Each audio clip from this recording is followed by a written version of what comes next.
कि traffic police जो है वो ठीक से काम नहीं कर रही है। आप लोग को कौन कौन सा दिक्कत हो रहा है मैनुअल चलाने का कोई दिक्कत नहीं है, नौकरी करना है सर, बिल्कुल सुरक्षित होकर नौकरी चला रहे हैं। पटना की ट्रैफिक की जो हालत है इसके लिए कुछ रोड मैप है वगैरह है ट्रैफिक पुलिस के पास, जिससे कि पटना की ट्रैफिक सुधरेगी, क्योंकि लोगों को बहुत परेशानी हो रही है। यहाँ के ट्रैफिक को काफी मोमेंट रहता है, लेकिन फिर भी यहाँ के ट्रैफिक को मैनुअली कंट्रोल किया जा रहा है। यहाँ पर ट्रैफिक कंट्रोल मैनुअल हो रहा है, लेकिन अब डाकबंगले चौराहे तक लगभग गाड़ियां लग चुकी है। अभी हम यहाँ पहुंचे हैं तो हालांकि ट्रैफिक पुलिस जो है काफी एक्टिव हो गई है, लेकिन पहले से कहीं ना कहीं गड़बड़ी यहाँ पे दिखाई पड़ रही थी। अब की ट्रैफिक को मैनुअली कंट्रोल करने में कहीं ना कहीं टाइम सीक्वेंस गड़बड़ हो रहा है। सबसे बड़ा जाम का वजह ई रिक्शा और कहीं ना कहीं ऑटो है। हाँ, जो इनको नियम और कानून से कोई मतलब नहीं है। वीआईपी मूवमेंट के कारण ऐसा कभी कभी हो सकता है। नमस्कार, आप लाइव सिटीज देख रहे हैं, मैं हूं आपके साथ मिस्टर अमित। देखिए, लाइव सिटीज की पूरी टीम निकल चुकी है पटना के ट्रैफिक की स्थिति का मुआयना करने के लिए, क्योंकि आपको लगातार देखने को मिल रहा है कि पटना के तमाम लोगों को कहीं ना कहीं ट्रैफिक के वजह से लेट लतीफी का सामना करना पड़ा। किसी का इंटरव्यू छूट रहा है तो कोई ऑफिस में डांट खा रहे हैं। ऐसे में पहुंच रहे हैं पटना के तमाम उन चौराहों पर जहां पर कहीं ना कहीं ट्रैफिक जाम की समस्या देखने को मिलती है। कई लोग सवाल खड़ा कर रहे हैं कि ट्रैफिक पुलिस जो है वो ठीक से काम नहीं कर रही है, ट्रैफिक पुलिस सोई रहती है। कई जगह यह भी देखने को मिल रहा है कि ट्रैफिक लाइट ठीक से काम नहीं कर रहे हैं। कई बार यही भी देखने को मिल रहा है कि ट्रैफिक को मैनुअली कंट्रोल करने में कहीं ना कहीं टाइम सीक्वेंस गड़बड़ हो रहा है, जिसकी वजह से लोगों को जाम का सामना करना पड़ा है। लेकिन अभी हम कोतवाली थाने के जस्ट सामने इस चौराहे पे मौजूद हैं और पटना की यातायात पुलिस भी यहाँ खड़ी है और यहाँ के ट्रैफिक को काफी मोमेंट रहता है, लेकिन फिर भी यहाँ के ट्रैफिक को मैनुअली कंट्रोल किया जा रहा है। आखिर सवाल है कि जब ट्रैफिक लाइट्स लगे हुए हैं तो फिर भी ट्रैफिक लाइट्स लगने के बाद भी आखिर ट्रैफिक पुलिस को मैनुअली क्यों कंट्रोल करना पड़ रहा है। ये पटना की राजधानी, ये बिहार की राजधानी पटना है और पटना के जब ट्रैफिक लाइट्स को मैनुअली कंट्रोल करना पड़ रहा है तो जाम तो लगेगा ही ना। आप देखिए किस तरीके से कई बार क्या होता है मैनुअली कंट्रोल करने में कि टाइम का अंदाजा नहीं रहता है कि कितने टाइम में कौन से सिग्नल को खोलना है, कौन से गाड़ी को पास देना है। ऐसे में ये देखिए, ये जो पीछे का चौराहा, इधर दिखाइएगा, इधर जो पीछे का चौराहा है ये डाक बंगला चौराहे तक जाता है। अब देखिए यहाँ पर ट्रैफिक कंट्रोल मैनुअल हो रहा है, लेकिन अब डाक बंगले चौराहे तक लगभग गाड़ियां लग चुकी है। अब वहां भी रोड जाम होगा, फिर नेक्स्ट जाम होगा, फिर एग्जीबिशन चौराहे तक जाम होगा। ऐसे में ये मैनुअली कंट्रोल कब तक होगा। अभी हम यहाँ पहुंचे हैं तो हालांकि ट्रैफिक पुलिस जो है काफी एक्टिव हो गई है, लेकिन पहले से कहीं ना कहीं गड़बड़ी यहाँ पे दिखाई पड़ रही थी। अभी ट्रैफिक को मैनुअल कंट्रोल किया जा रहा है, अभी तो गाड़ियों का मूवमेंट ठीक से हो रहा है। लेकिन ट्रैफिक पुलिस से हम बात करेंगे, आखिर क्यों ट्रैफिक को मैनुअल कंट्रोल करना पड़ रहा है, पटना जाम से क्यों करा रहा है। क्या लग रहा है कि पटना का ट्रैफिक लाइट खराब हो गया, मैनुअल कंट्रोल करना पड़ रहा है। मैनुअल इसलिए चलाना पड़ता है कि जिस तरफ ज्यादा गाड़ी का प्रेशर रहा या वीआईपी मूवमेंट होता है या एम्बुलेंस है या कोई बड़े पदाधिकारी हैं तो उनको हम लोग मैनुअल करके निकालते हैं, या गाड़ी का ज्यादा दबाव देखते हैं तो मैनुअल किया जाता है उसको और गाड़ी को बढ़ाया जाता है। यही है मैनुअल। मैनुअल करना है या ऑटोमेटिक चलाना, ये आप लोग के कंट्रोल में रहता है। हाँ, मैनुअल करना है हमको। यहाँ हम प्रतिनियुक्त है तो हमको देखना है कि किधर प्रेशर है गाड़ी का ज्यादा, उसको मैनुअल करके हमको निकालना है। जिधर कम है उसको रोकेंगे, जिधर ज्यादा है उसको निकालेंगे।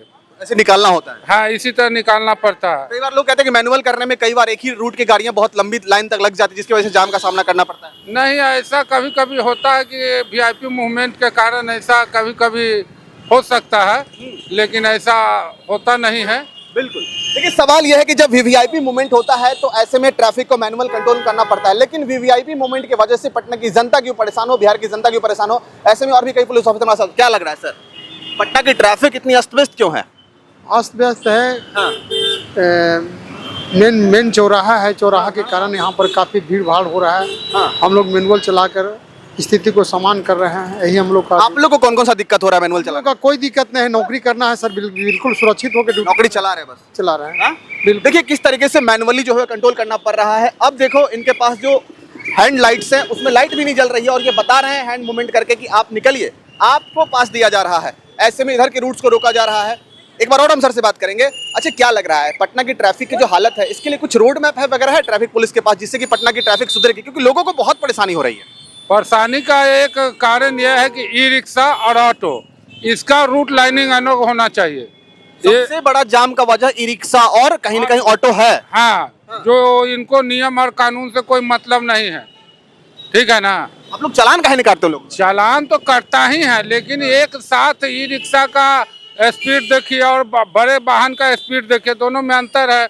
उनको कोई रूल नियम से कोई लेना देना है नहीं। रिक्शा को जिधर मन है उधर घुमा देना, जिधर मन है उधर नहीं। तो ये सवाल खड़ा होता है ना कि जब पटना की पुलिस रोड पर खड़ी है, ट्रैफिक पुलिस रोड पे खड़ी है, तो अपने मन से मनमानी कैसे कर सकते हैं। मनमानी नहीं, आखिर रूट निर्धारित करना ये मेरा काम नहीं ना है। रूट निर्धारित ई रिक्शा का अलग होना चाहिए, ऑटो का चलेगी तो इसी रोड पर ना, उसके लिए अलग से रोड थोड़ी बनेगा। अलग से नहीं बनेगा, लेकिन उसका फिर भी वो कोई निदान होना चाहिए ना। क्या चाहते हैं आप लोग? चाहते हैं कि उसका रूट अलग होना चाहिए। वीआईपी जगह है, वीआईपी रूट है, इसमें ई रिक्शा अलाउ नहीं होना चाहिए। जैसे रिक्शा है, ई रिक्शा है, ऑटो है, ये सब के कारण कुछ ज्यादा बाधित होता है यातायात संचालन करने में। और नो पार्किंग का कुछ वजह है, यही सब तो है। अब देखिए इधर लगातार जो है सबसे ज्यादा जो है जाम का दिक्कत इधर ही होता है। अब थोड़ी देर भी ट्रैफिक लाइट्स जो है इधर की ऑन होती है तो इधर पूरा लंबा। अब देखिए बस कहाँ पे लगी हुई, बस जो है वो लगभग डाक बंगला चौराहे के पास दिख रही है कि वहां पर बस लगी हुई है। अब उस बस को यहाँ पर आने में कई मिनटों का सामना करना पड़ सकता है। अब जैसे इधर की लाइट ऑन हुई, अब इधर देखिए इधर साइड जो है वो इनकम टैक्स चौराहे तक जाम लग गया। अब इनकम टैक्स चौराहे पर जाम लगा होगा तो उससे पीछे वो जाम लगा होगा। ऐसे में पटना की ट्रैफिक जो है वो पूरी तरीके से अस्त व्यस्त हो चुकी है। इसके लिए अब पटना के प्रशासन को, पटना एडमिनिस्ट्रेशन को कहीं ना कहीं एक क्लियर रोड मैप बनाना होगा। किस तरीके से गाड़ियों का मूवमेंट होगा, वीवीआईपी मूवमेंट के लिए क्या एक्शन लिए जाएंगे, ई रिक्शा और जो ऑटो के लेकर बात कही जा रही है कि ई रिक्शा और ऑटो की वजह से जाम लगता है, कि उसके लिए नया रूट या फिर कोई स्पेशल प्लान ट्रैफिक पुलिस के पास है या ट्रैफिक के पास है कि नहीं है। हालांकि हम आपको लगातार उन तमाम जगहों की रिपोर्ट दिखाते रहेंगे। जब तक पटना की ट्रैफिक सुधरती नहीं है, जब तक लोगों को इन समस्याओं से निजात नहीं मिलता, तब तक हम लगातार आपको ऐसी कवरेज देते रहेंगे और आप लोग भी लगातार इन चीज़ों को सपोर्ट करते रहेंगे। क्योंकि जब तक पटना की ट्रैफिक नहीं सुधरेगी, लोगों को टाइम से कहीं ना कहीं जगह पर पहुंचने में दिक्कतें होंगी। किसी को ऑफिस में डांट सुननी पड़ती है, तो कोई हॉस्पिटल लेट से पहुंचता है, तो उस वजह से उनकी स्थिति काफ़ी गंभीर हो जाती है, कई बार मौत भी हो जाती है।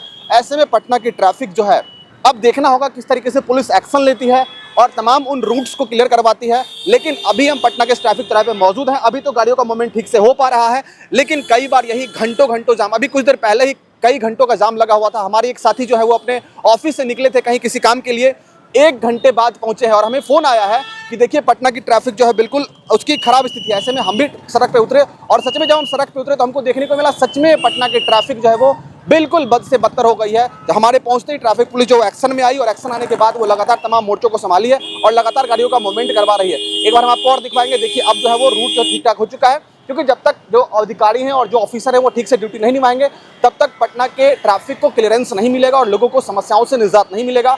हम ऑन रोड आपको रिपोर्टिंग करके दिखा रहे हैं किस तरीके से पटना, देखिए अब इधर साइड जो है वो गाड़ियों की लंबी लाइन लग गई। अब 3-4 रूट्स यहाँ पर है, इधर से भी है, इधर से भी है, चारों साइड से है। ऐसे में तमाम रूट को मैनुअली कंट्रोल करना काफ़ी टफ हो जाता है। अब देखिए इस तरीके से पुलिस ऑफिसर जो है मैनुअली जो है दिखाना इधर मैनुअली ट्रैफिक को कंट्रोल कर रहे हैं। अब इन लोगों की भी दिक्कतें हैं कि मैनुअली ट्रैफिक को कंट्रोल करना पड़ रहा है, क्योंकि गाड़ियों का मूवमेंट ज़्यादा होता है तो वो जो ऑटोमेटिक सिग्नल है वो ठीक से काम नहीं करता है, क्योंकि ऑटोमेटिक सिग्नल पे टाइमिंग फिक्स होती है। लेकिन टाइमिंग की वजह से कई रूट्स में गाड़ियाँ कम होती है, कई रूट्स में गाड़ियाँ ज़्यादा होती है। तो ऐसे में मैनुअली कंट्रोल। अब पटना का ये मेन चौराहा है, बगल में कोतवाली थाना है, कोतवाली थाने के बगल में हम खड़े हैं और इसी थाने की पुलिस जो है यहीं की ट्रैफिक पुलिस जो है वो ट्रैफिक को मैनुअल कंट्रोल कर रही है। ऐसे में देखना होगा क्या कुछ होता है, ट्रैफिक पुलिस किस तरीके से इन तमाम चीज़ों को लेकर एक्शन मोड में आती है और कब पटना की ट्रैफिक पुलिस उधरती है और पटना का ट्रैफिक ठीक से होता है या फिर एडमिनिस्ट्रेशन कोई बड़ा एक्शन लेती है जिस तरीके से पटना का ट्रैफिक जाम है। ऐसे में लगातार आपको अपडेट देते रहेंगे, हमारे साथ बने रहिए, देखते रहिए। बहुत बहुत धन्यवाद इस वीडियो को देखने के लिए।